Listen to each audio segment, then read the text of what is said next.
licencia en Bariloche y entonces tengo que retomar mi cargo o renunciar allá.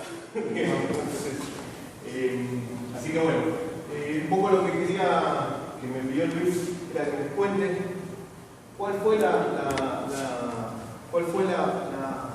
nuestras impresiones y nuestras motivaciones para introducir los cambios que introdujimos en esta materia que es la introducción a la física.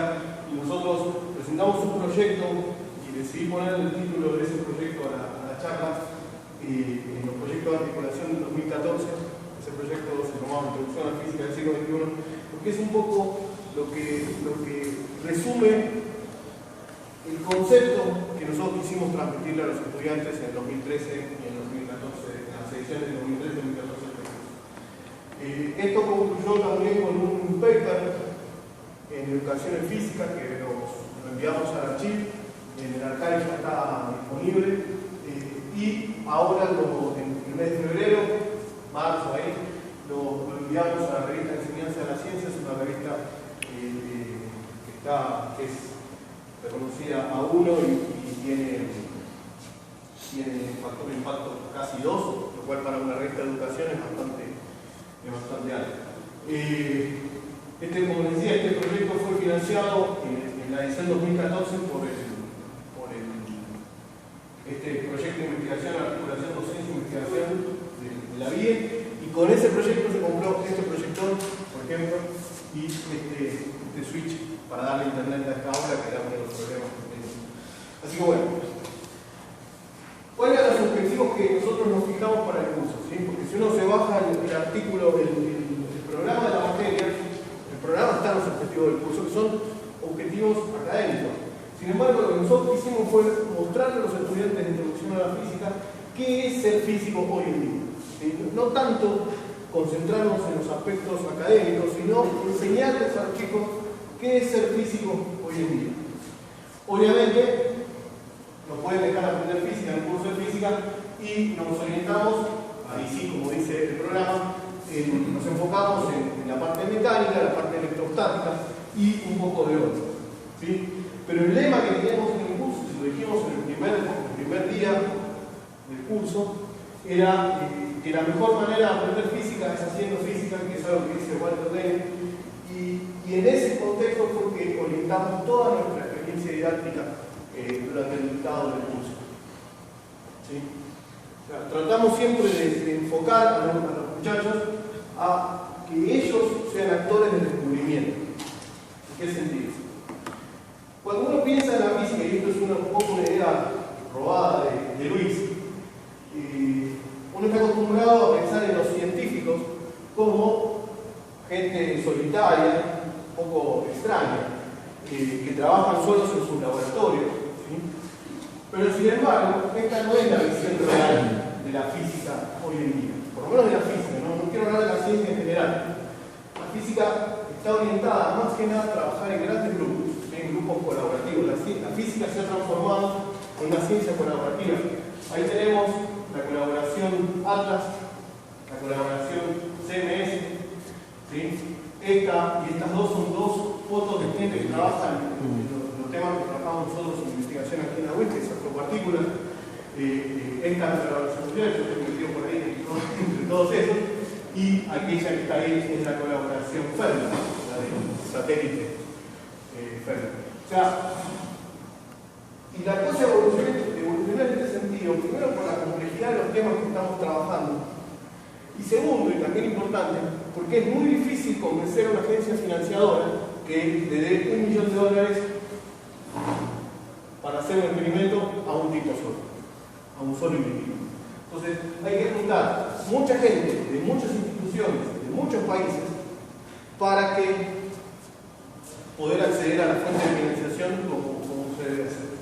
Hoy en día, Conciencia todavía no incluyó un límite en ese sentido, pero por ejemplo en Argentina, el equivalente de Conciencia que es CONICET, tiene un mínimo de 3 personas en un grupo investigador con al menos 3 estudiantes, o sea que el grupo colaborador sea de al menos 6 personas para poder financiar un proyecto. ¿Sí? Ya no hay proyectos para una persona o 2 personas como podría haber antes. Entonces, la ciencia, o al menos la física, se orienta hacia el trabajo colaborativo. Y eso es algo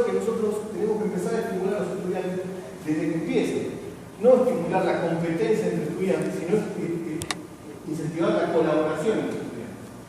Además, hay enormes volúmenes de datos que se están produciendo, al menos otra vez en estos temas. ¿Sí? En astronomía, en los últimos 5 años se produjeron más datos que en toda la historia, desde Nabucodonosor en adelante, hasta hace 5 años. En los últimos 5 años se produjo más datos que lo que se produjeron en toda la historia. Hay un libro de Introduction to Modern Astrophysics, un libro que es como un pilar para la enseñanza de la astrofísica. En la segunda edición, los autores dicen: nunca creímos que menos de 10 años después de la primera edición, gran parte de nuestro libro haya quedado obsoleto por los datos recolectados en la última década. La primera edición es del 90 y pico, 96, la segunda edición es del 2005, 2006. Por ahí. En el LHC se producen 25 petabytes, o sea, 25.000 teras por año. ¿Sí? Y esos datos hay que analizarlos. Entonces, estamos de a poco empezando a introducir a la gente normal, a los ciudadanos, en las tareas de investigación, porque la cantidad de datos que tenemos que analizar es tan grande que ya la gente no le alcanza. Hay una anécdota que pasó con el Galileo. El sol de Galileo no llegó a abrir su ventana, la antena principal no se abrió, no se desplegó porque se dañó durante el lanzamiento. Entonces, en vuelo, reprogramaron la sonda Galileo que iba a Júpiter para hacer que los datos vengan por la antena de telemetría, que tenía un ancho de banda mucho menor. Y años después el investigador principal de Galileo dijo que menos mal que se había pasado eso, porque si no, no hubiera tenido tiempo de analizar la cantidad enorme de datos que la sonda estaba produciendo, porque ahora llegaba despacito, entonces tenían tiempo de mirarlos. Entonces, como hay que empezar a meter gente a hacer análisis de datos, ya se está incluyendo a la gente. Acá hay un proyecto de ciencia ciudadana para reconocimiento de células cancerígenas, y acá hay uno para identificación de galaxias, que es uno muy conocido, que se llama Galaxy Zoo, ahora se llama el Universe Zoo.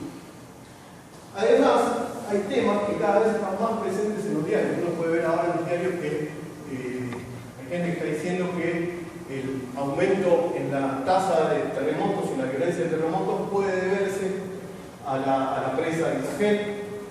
Hay gente que habla de manchas solares, hay gente que habla del LHC, de la máquina de Dios.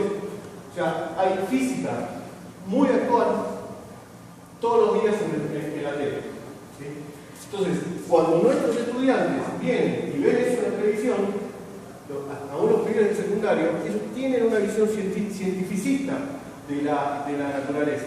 Eso ya lo tienen incorporado. Entonces, hay que cambiar la metodología para empezar a abarcar desde los primeros cursos este tipo de física. No dejarlo para el final. Porque si ustedes se fijan en los cursos, todo el mundo, uno empieza, la física va de lo más simple a lo más complejo. Y esa es la evolución histórica de la física. Empezamos con la mecánica, el electromagnetismo, la cuántica, y hacia cosas cada vez más complejas. Pero hay cosas de estas.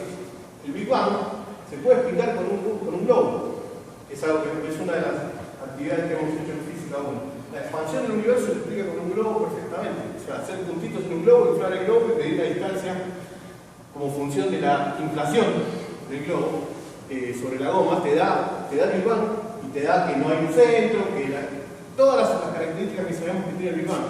Entonces eso ya lo podemos empezar a explicar desde física 0. No hay que esperar hasta que lleguen astrofísica y cosmología para empezar a hablar de esos temas. Esa es nuestra visión. ¿Sí? Y además, este es un punto muy delicado al cual hay que abarcar, es que hoy en día la gente tiene la suma del conocimiento humano en la mano. ¿Sí? Acá está la Wikipedia, está el Particle Data Book, hay una aplicación del genoma humano, ¿sí? Donde uno puede acceder al genoma humano en tiempo real por el celular. Entonces, cuando uno habla de la Wikipedia, mucha gente le dice: no, pero la Wikipedia no es una fuente de información confiable porque cualquiera la puede editar, lo cual es cierto. Entonces, ¿qué hacemos? ¿Prohibimos el uso de los celulares en clase? O al contrario, educamos a los estudiantes y los orientamos hacia un uso responsable de esa cantidad enorme de información que tienen. A mí me parece que hay que ir por este sentido.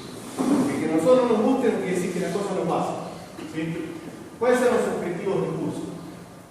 Queríamos enseñar, además de enseñar enseñar los temas centrales, vamos a enseñar qué es la física, qué significa ser físico en la actualidad, cuáles son los conceptos básicos de la física, haciendo física, analizando los datos físicos que están disponibles en Internet. ¿Sí?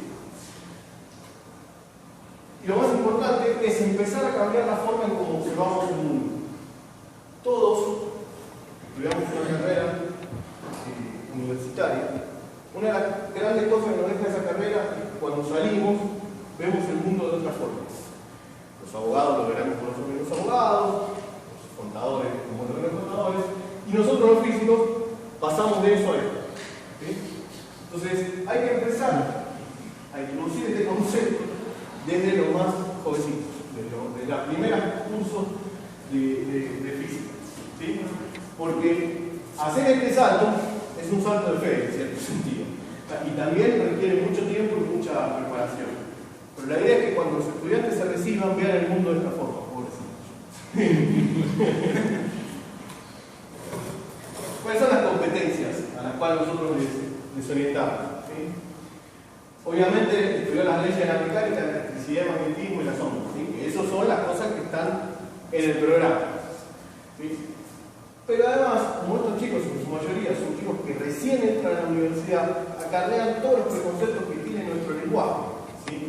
Por ejemplo, cuando nosotros decimos hace calor, físicamente es incorrecto decir hace calor. Porque lo que deberíamos decir es la temperatura es elevada, ¿sí? Por ejemplo. Pero la forma que tenemos de hablar también induce ciertos preconceptos.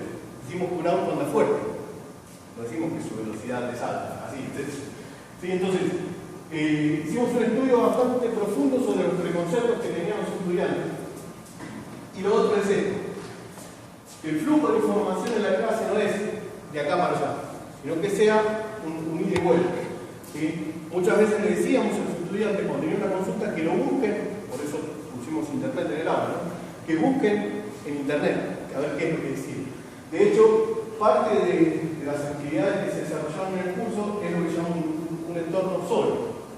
El entorno SOLE fue desarrollado en la India, que es el Self-Organized Learning Environment, y es proponer una serie de actividades a los estudiantes para que los estudiantes trabajen, descubran y participen activamente en el proceso de descubrimiento. ¿En qué sentido? Nosotros como docentes le dábamos una pregunta. La primera fue ¿por qué el cielo es azul? Y acá en clase tenían 35 minutos para buscar en internet, libros, lo que sea. Se dividían en grupos y en esos grupos trataban de llegar a una respuesta. ¿Sí? Después, algunas veces lo que hacíamos también era dividíamos la pregunta en pedacitos y le dábamos un pedacito a cada uno.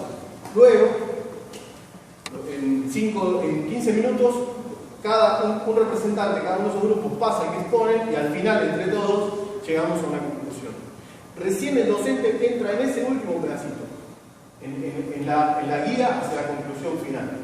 Todo el resto del trabajo está hecho por los estudiantes en clase.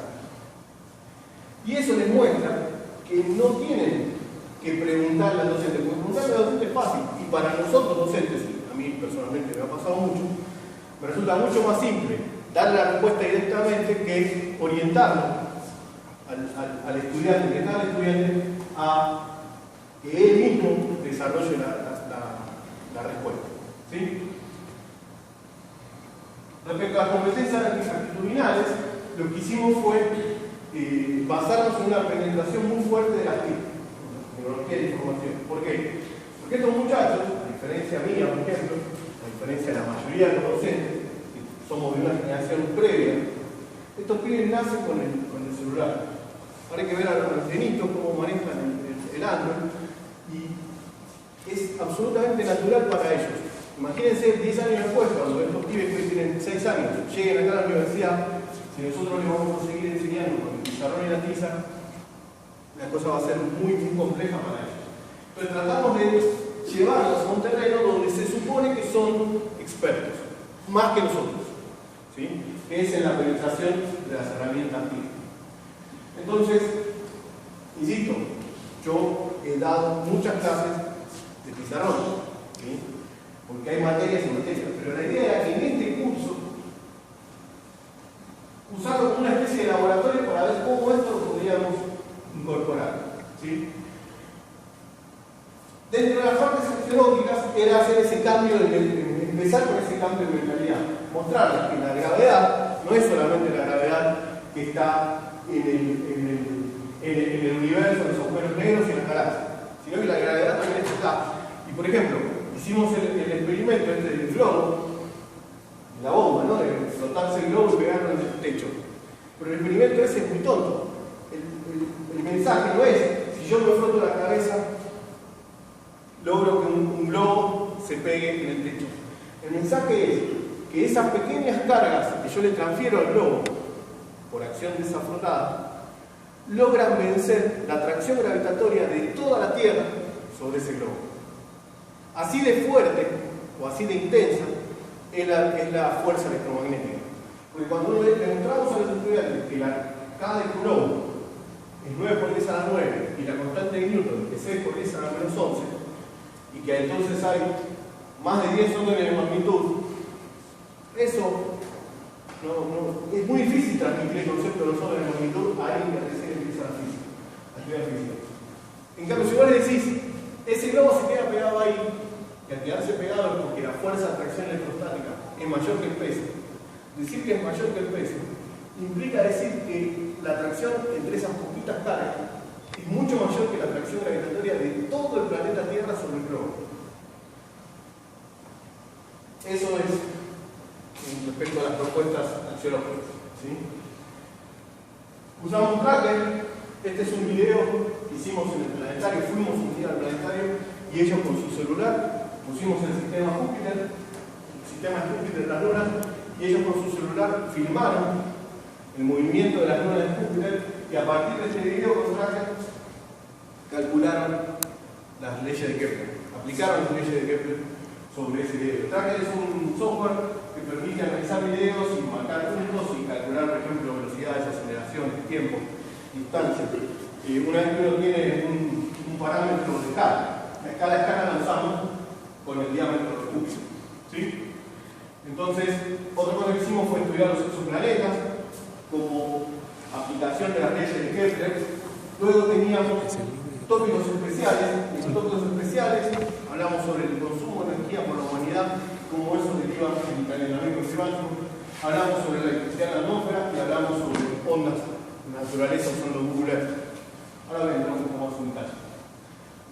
Respecto a la articulación, docencia e investigación, lo que hicimos fue tomar datos del proyecto LAGO preprocesados, pero no terminados, y dejar que los estudiantes hagan la última etapa del proceso de análisis de datos en LAGO por parte de esto, para que los estudiantes ellos mismos hagan el último tramo de análisis de datos. Tenemos distintos conjuntos de datos y ellos encontraron este tipo de fenómenos. Les dimos un par de clases para que aprendan qué es lo que estaban haciendo, y ellos encontraron la ocurrencia de estos fenómenos que se llaman de crecimiento Forward, y eso es una clara indicación de la actividad solar. O sea, con los datos del lago, usando Python, más Templot, más técnicas de análisis de datos, ellos estudiaron cómo el Sol afecta el entorno espacial cercano de la Tierra, ¿sí? Y esto derivó en una publicación interna del proyecto LAGO, y además fue incluido en 2 de las presentaciones que dio LAGO durante el año pasado como uno de los puntos de nuestro programa. Nosotros en LAGO tenemos un programa llamado LAGO Universidades que busca justamente articular nuestros datos de LAGO con actividades de docencia. Estos datos fueron liberados justamente para poder garantizar la continuidad de este tipo de proyectos en distintos cursos a lo largo del tiempo, ¿sí? O sea, lo que hicimos con los estudiantes, acá hay una foto en ese sentido, fue estudiar cómo el Sol afecta el entorno cercano en la Tierra, ¿sí? Luego, también nos apoyamos mucho en el uso de un blog. Todas las clases estaban disponibles antes, durante o después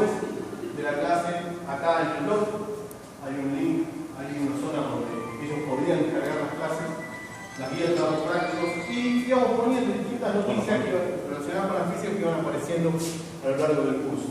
¿Sí?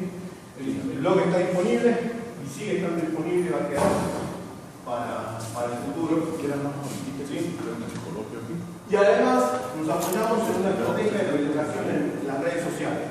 Hicimos una cuenta de Twitter y un grupo de Facebook. El grupo de Facebook es un grupo abierto, actualmente tiene más de 150 miembros, y de esos miembros hay argentinos y colombianos, esencialmente. Tiene más de 3.000 posts, 3.000 mensajes, o sea, pusimos mucho énfasis en esta presentación en las redes sociales. La verdad que funcionó muy bien. El Twitter, en nuestra experiencia, no fue tan bueno como el Facebook. No sé si es porque la gente usa más Facebook que Twitter, pero es mucho más útil la comunicación en Facebook que la comunicación que nosotros obtenemos en Twitter. Después, además, teníamos charlas invitadas de 1 hora cada 1 o 2 semanas con profesores o investigadores de acá de la Escuela de Física de la UIS, o gente que estaba invitada por la UIS. Y la idea era que vengan y cuenten sobre la investigación en general, sobre sus actividades como investigadores y qué hacían acá en la UIS en particular. Esto nos dio muy buena recepción por parte de los estudiantes, porque en los comentarios que después pusieron en las encuestas que nosotros íbamos haciendo a lo largo del curso y al final del curso, nos decían: yo no sabía que todo esto se hacía en la UIS. Fue uno de los mensajes. Tratamos de invitar a alguien, al menos uno de cada grupo, durante todo el año. Creo que logramos que todos los grupos se participen en las 2 ediciones del curso. Y los estudiantes, de hecho, hay uno que nunca supe quién es porque las encuestas eran anónimas, pero uno que me dijo que había empezado a trabajar en el grupo de investigación gracias a una de las charlas. Creo que fue la charla de Harold Pared, pero nunca lo pude. Otra cosa que tiene que empezar a ver desde el principio es aprender a estimar cosas rápidamente. ¿Sí? Y para esto las preguntas de Fermi son bastante buenas. El problema es que la concepción de los estudiantes frente a las preguntas de Fermi es casi un shock. ¿Sí? Típicamente esa es la cara que pone cuando uno le plantea una pregunta de esta, porque la gente dice: ¿qué datos me dan? No sé absolutamente nada de este tema. Y la pregunta que apuntamos es: ¿cuántos pollos, porque aparte lo digo mal, se consumen por año en Colombia? ¿Sí? Esa era la pregunta. Primera clase. Vamos a contestar entre todos cuántos pollos se consumen en Colombia. Profe, ¿qué datos tenemos? Ninguno. Esa clase. El tema es cómo desarrollar métodos para llegar rápidamente a un número que es razonable. Y razonable es una palabra media extraña. ¿Sí? Pero la idea es demostrarles que cuando piensan que no saben nada de un tema, en realidad saben mucho. ¿Sí? Y después de hacer una serie de hipótesis, donde le preguntábamos a los estudiantes y ellos le empezaban a decir: ¿cuántos pollos? Y en mi casa mi mamá hace 3 pollos 3 veces por semana y somos 4, entonces compramos un pollo y bueno, y yo lo como porque soy vegetariano y yo estoy en contra de la industria de pollo porque como maltratan a los animales. Y al final llegamos al número de 610 millones de pollos. ¿Sí? Ese es el número que sacamos acá en clase. Pero la física es una solución de hipótesis razonable que tiene que ser contrastada con los datos, porque la física no es una ciencia exacta, es una ciencia natural.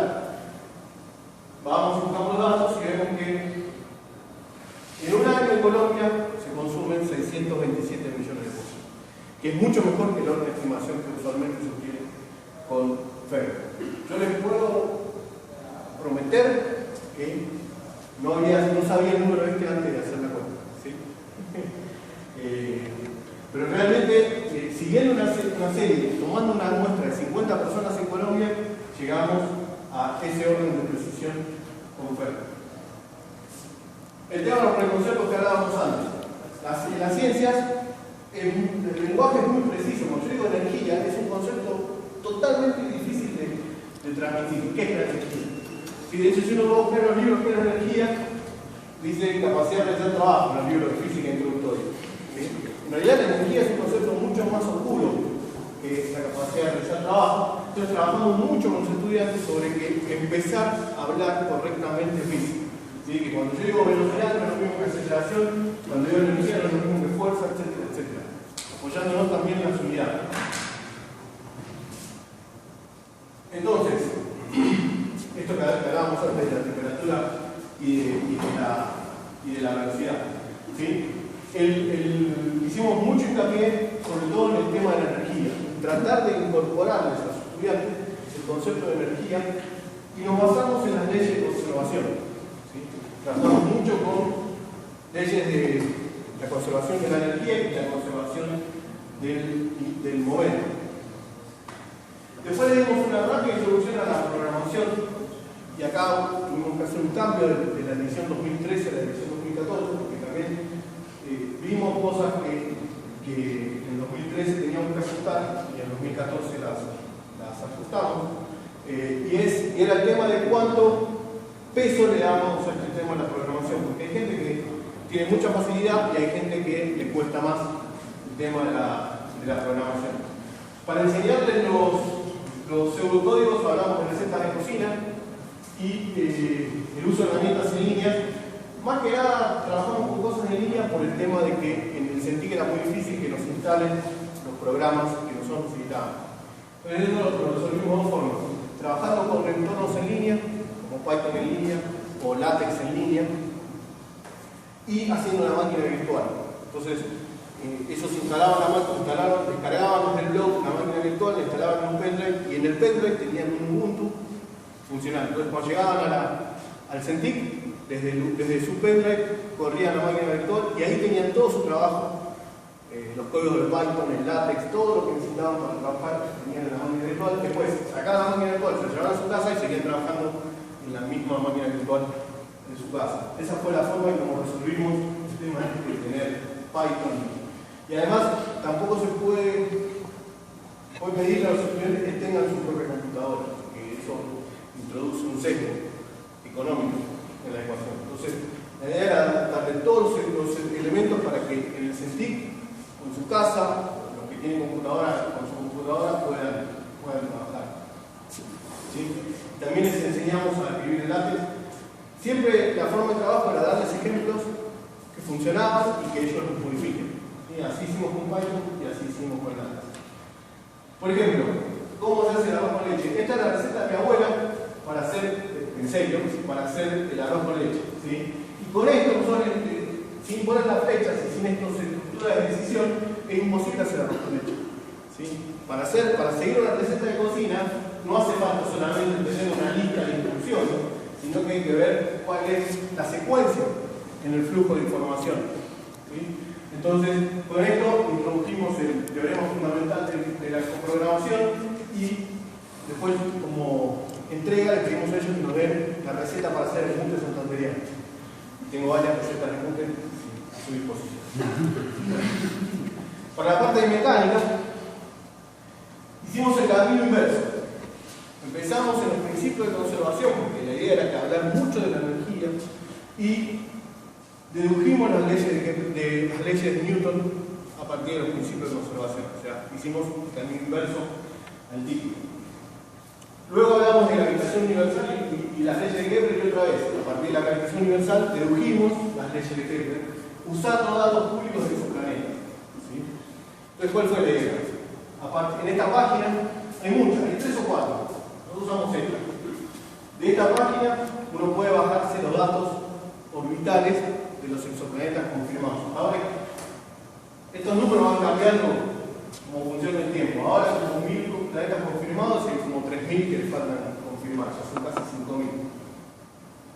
Entonces, por ejemplo, tomamos uno de estos exoplanetas y en Python resolvimos Euler, sin decirle que era Euler, pero resolvimos la ecuación de movimiento y obtuvimos las órbitas de los exoplanetas.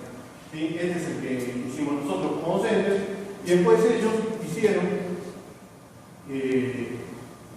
estos mismos trabajos. Esta es un poco la secuencia que usábamos para analizar numéricamente el desarrollo de la órbita, y estos son trabajos hechos por estudiantes. La mayoría de los estudiantes entregaron simplemente la órbita, pero hay uno, porque le gustó, porque tenía facilidad, hizo un video. Y lo hizo él.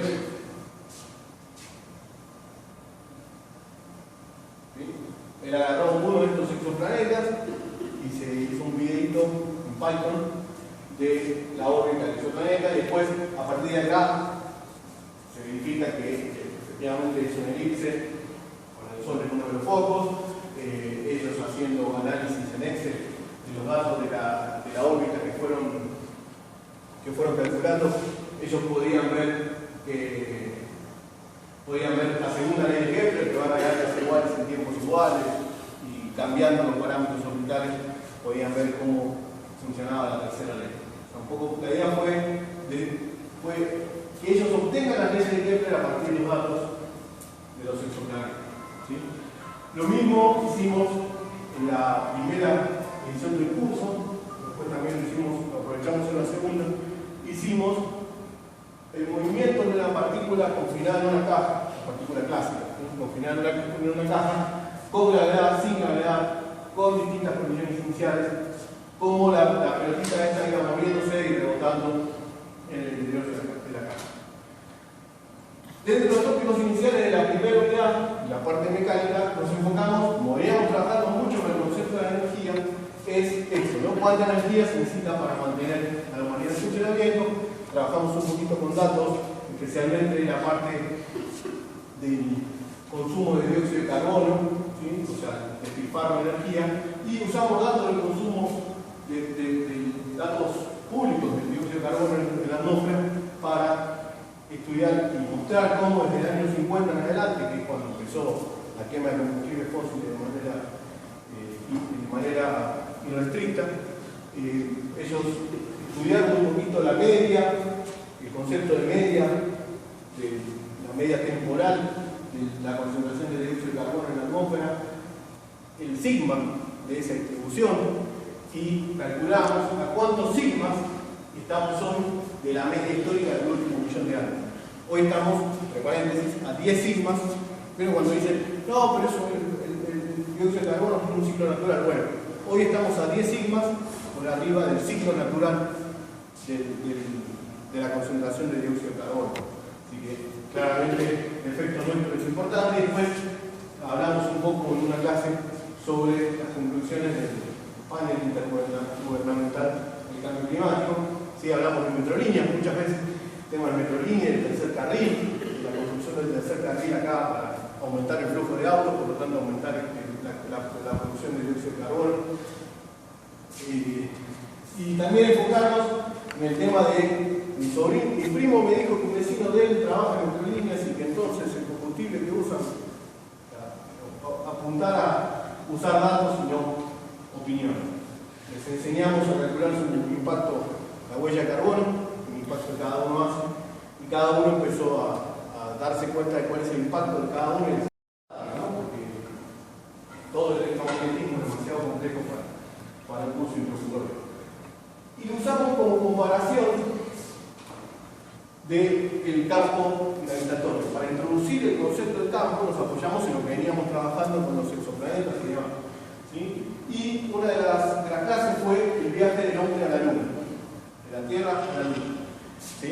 Entonces ahí calculamos, la pregunta era ¿por qué para ir a la Luna tenía que usar semejante cohete y para volver de la Luna solamente este cohetito, ¿sí? Que estaba metido adentro del otro más grande? Entonces el trabajo fue justamente sobre el tema de los pozos del potencial, y de que en realidad cuando yo me tengo que ir a la Luna tengo que llegar hasta acá, porque una vez que llegué hasta acá me caigo en la Luna, y para volver a la Tierra salgo de acá y llego hasta acá, porque una vez que llegué acá me caigo en la Tierra. Entonces encontramos ese punto crítico, que es uno de los puntos de Lagrange, y calculamos la posición de ese punto en clase, y a partir de ese punto, trabajando con Python, hicimos estos gráficos para encontrar que hay un punto, ¿sí?, donde las fuerzas se igualan, y por lo tanto desde ahí subo y hablamos sobre, usando estos gráficos, hablamos sobre la estabilidad del punto, si es estable, etc. ¿Sí? Siempre el marco fue muy visual.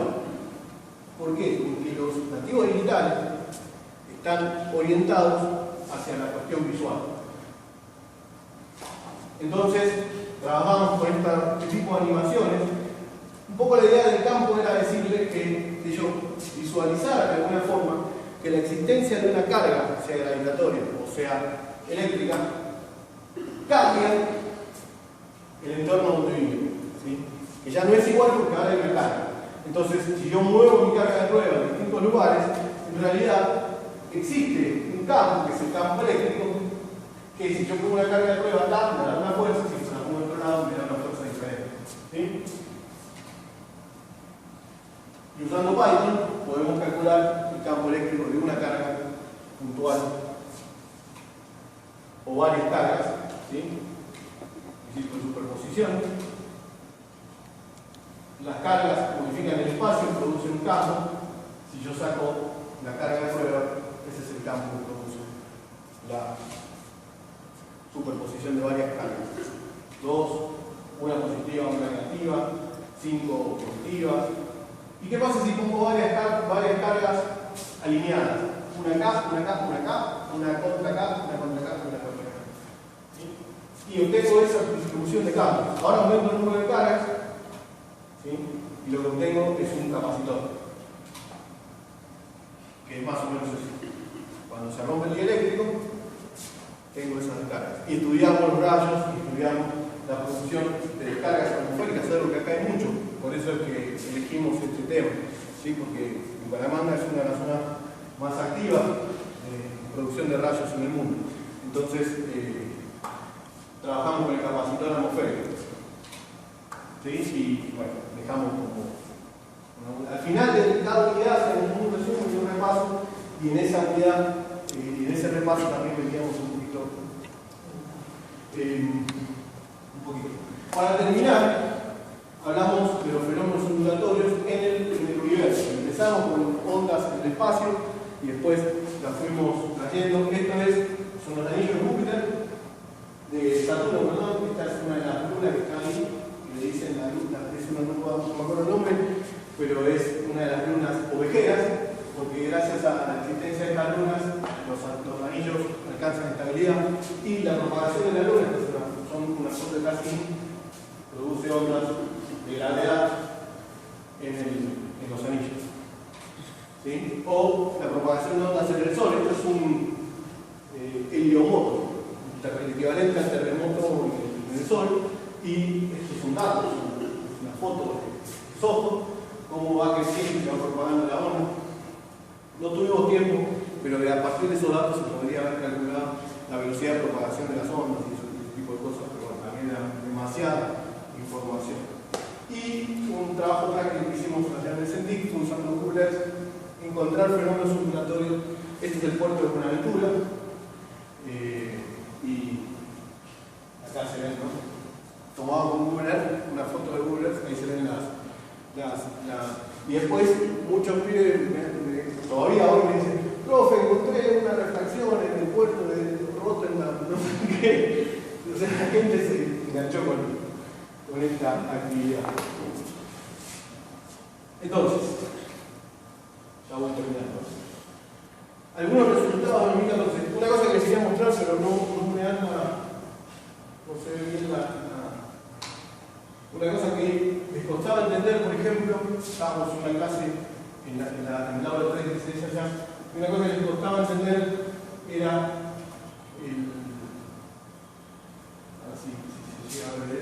Bueno, lo que les costaba entender era cómo se propagaba una onda transversal sin que se muevan las partículas del medio, ¿no? El fluido. Y lo que hicimos fue hacer la ola de la cancha. La ola esa que se hace en las canchas para estudiar esto. Cuando se ve el video, pero ahí ellos, o sea, la consigna era: cuando ves que tu compañero se está sentando, vos te parás y levantás los brazos. Y eso es una onda que se propaga transversalmente en el coso sin que se muevan los estudiantes. Entonces, entregas grupales. Ese es uno de los puntos que hay que seguir enfatizando. Yo creo que hay que entender que no todos los trabajos sean grupales y que no todos los trabajos sean individuales. Las entregas grupales es para forzarse al trabajo colaborativo, y nosotros no le dimos la opción de que elijan ellos sus compañeros. ¿Sí? Lo seleccionamos al azar usando los números y las listas. ¿Por qué? Porque cuando uno trabaja, no trabaja con mi amigo que me gusta, que vive cerca, trabaja con el que te tocó en el laboratorio. Entonces es para empezar a que empiecen a cumplir esos referentes, y eso resultó muy bien, y en las encuestas la gente le gustó esa metodología. Pero tal vez hay que hacer una cosa media mixta entre algunos trabajos grupales y algunos trabajos individuales. Grupos de 2 o 3 personas máximo aprobaron en el primer curso aprobaron, perdón, el segundo curso en 2014, de 48 inscritos, aprobaron 35. De los 10 no aprobados, 10 dejaron la materia durante el curso. ¿Sí? O sea que de 38 desaprobaron 3, un 10%. La nota promedio fue 4, y tuvimos algunos 5, tuvimos algunos 2, y al final del curso hicimos una encuesta de evaluación final. Había como 20 preguntas, algunas de ellas nos las dio Jorge, ahora voy a poner más grande algunas figuras porque se me suelen, pero algunas preguntas de Jorge, él nos aprovechó la encuesta para hacer preguntas de índole más personal. ¿Cómo es tu situación con respecto a la universidad? ¿Tuviste dificultades para venir a la escuela? ¿Encontraste problemas? ¿Tuviste apoyo? O sea, ¿tenés problemas de índole personal, familiar, laboral o profesional para poder cursar en la universidad? Aprovechando que le estábamos haciendo una encuesta, el profe Jorge nos dio algunas preguntas para que ellos contesten también. Después, si ustedes quieren, yo les puedo pasar el resultado total de la encuesta. Acá lo que pusimos fue esta es la distribución de notas del curso. Esto que está acá, esto es de más de 2,5 a 5, y esta es la fracción de estudiantes.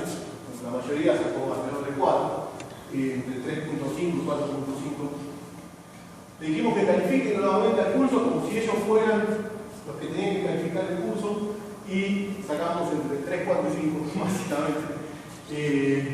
Después le preguntamos su relación con el blog, si les había gustado o no el tema del blog. La enorme mayoría dijo que sí. El tema de las preguntas de las charlas invitadas, si les había gustado o no, la enorme mayoría dijo que sí. Y lo más importante, y por eso puse esta aparte, es que le preguntamos si ahora que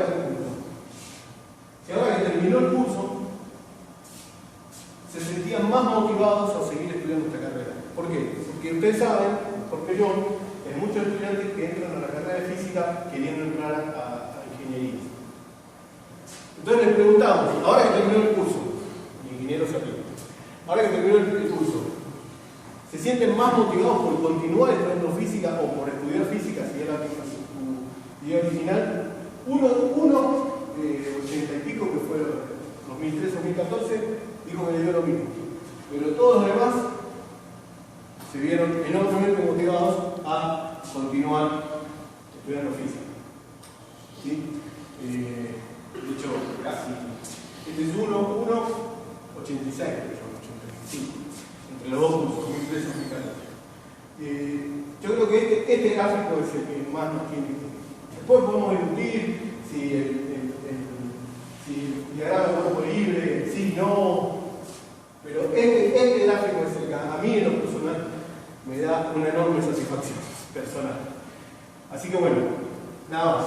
Esto es lo que les quería contar y agradecerles por estos 2 años de trabajo acá en la web. Para mí fueron maravillosos, una experiencia increíble haber venido a Colombia.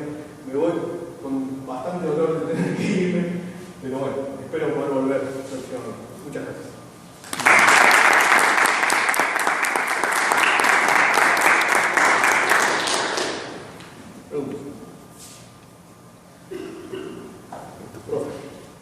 Me parece muy positivo, siempre he pensado que la física debe empezar haciendo introducción, no meter el error que tenemos de bachillerato, que parece que la física fuera matemática y por suerte a veces el que está dictando en la escuela y de forma obligada las físicas son matemáticos y le pongo que la de matemáticas, por lo menos.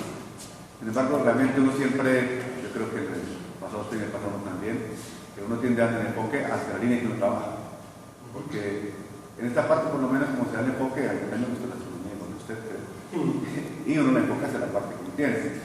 Pero está toda la parte de la física un poco actual, de la teoría del micromundo, de lo que es una nanofísica. Entonces, ¿por qué la nanofísica se diferencia de la macrofísica? Y Cuando empiezan a mirar ahí, realmente es una teoría de interacciones donde no se supone que hay superposición y hay que empezar en la ley de simetría de la distribución. Y asimetría arranca con la parte de, hablamos nosotros en la parte de óptica, exactamente teoría de hacer estructuras que sean de una óptica adaptativa, hacer otras estructuras que tengan comportamiento químico, hacer sensores como son los plasmones, hacer los vórtices, cosas que son, van a tener la física. Entonces, realmente uno le puede colocar su sello también en el tipo de la física hacia las ramas que no tengan en la actual de la física.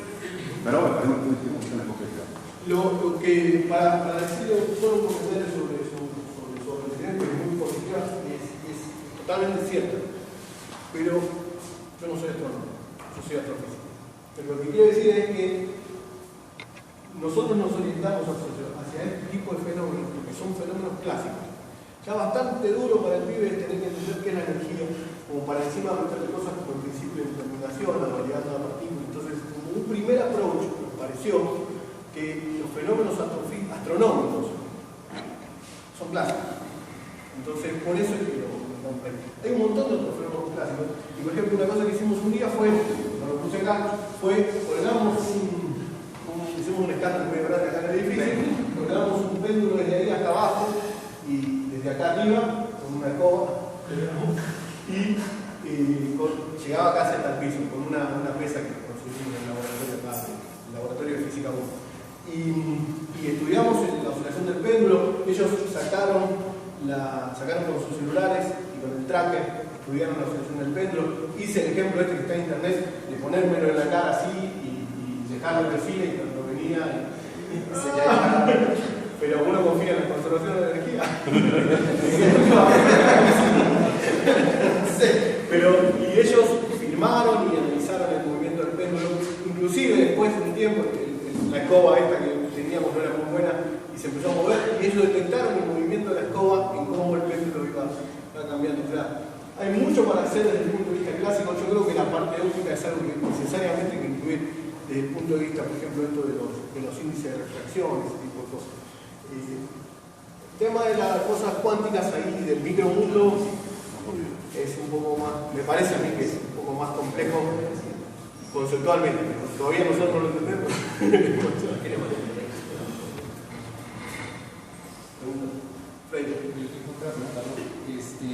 Viendo el trabajo que ustedes realizan ahí con un enfoque pedagógico, no sé que manejan, claro, aprendizaje colaborativo, hay algo de aprendizaje autónomo, por ejemplo, también presentan esto del portafolio, como es la página blog, el Facebook, manejo las redes sociales. La pregunta es, cuando uno quiere llevar esta mezcla de técnicas pedagógicas a una asignatura, hay variantes en el modo de dictar.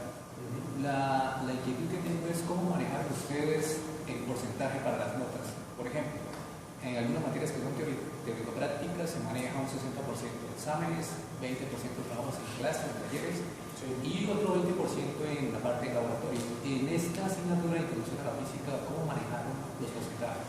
Nosotros medimos un 50% del trabajo en clase, no trabajo en clase, a las entregas de los informes. Después medimos un 15% a la parte al final, perdón, 20% final y el 30% a los trabajos del laboratorio. Eso fue y después hicimos y eso es algo, por ejemplo, en 2014 le hicimos un parcial. En 2013 no lo habíamos hecho, pero me pareció importante porque es más que nada por un problema de expansión adiabática de las otras materias. O sea, ¿qué pasa? Si nosotros le damos todos trabajos para hacer en clase o en casa, pero trabajo de entrega, y no le ponemos un punto de inflexión, un punto de marcado en algún momento, lo que pasaba era que cálculo se llevaba todo el tiempo de los estudiantes. Entonces le pusimos a ese le dimos un 15%.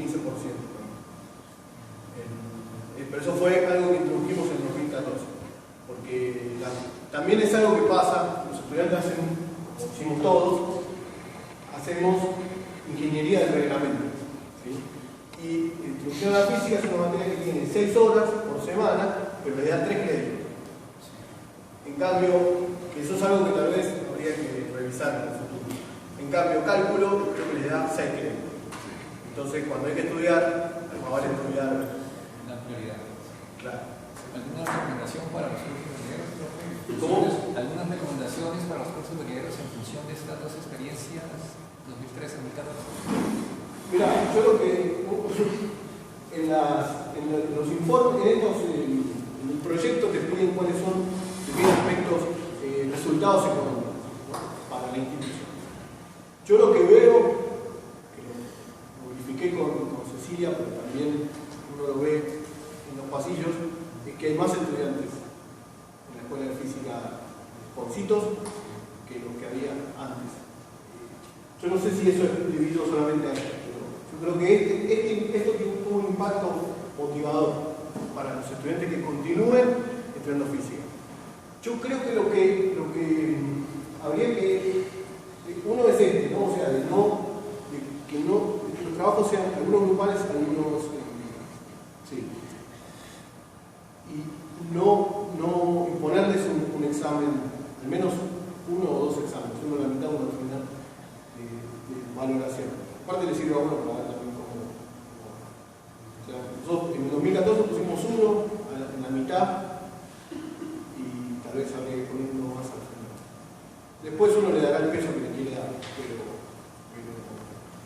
pero sí, y ver si se puede aumentar un poquito los créditos. Yo no sé si eso es simple o no en la universidad, si requiere un cambio enorme o no, pero, o sea, porque ellos mismos dicen, no, porque no puede ser, la única materia de física que tenemos en este semestre tiene 3 créditos. Ellos, lo dicen ellos.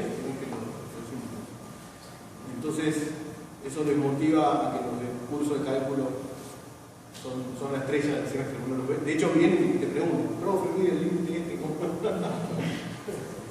Así que es impactante ver que la tasa de deserción de los estudiantes desde muchísimo, ¿sabes? sí. O sea, el método es excelente.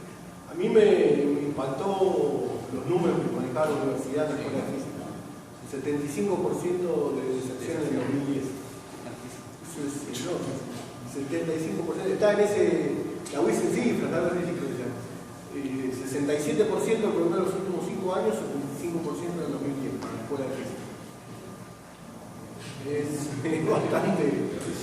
Y después una cosa que empezamos a hacer es, las materias que estaban relacionadas con nosotros, empezar a incorporar algunas de estas cosas en otros cursos. Lo hicimos en astronomía, lo hicimos en partículas, en el laboratorio 1, Mauricio y Cristian. Después lo hicieron, por ejemplo, esta experiencia de las piedras en el Valle de la Muerte. Esa experiencia no fue de la nuestra, fue de Física 1, fue de mecánica. Para físicos. Sí, la que dio Luis. Ese es un paper que parece que en el Valle de la Muerte las piedras se mueven. Y bueno, hay toda una explicación y ellos trabajaron con el coeficiente de rozamiento y todo eso usando. Me parece que hay tantos datos disponibles en línea y no usarlos es casi una picardía.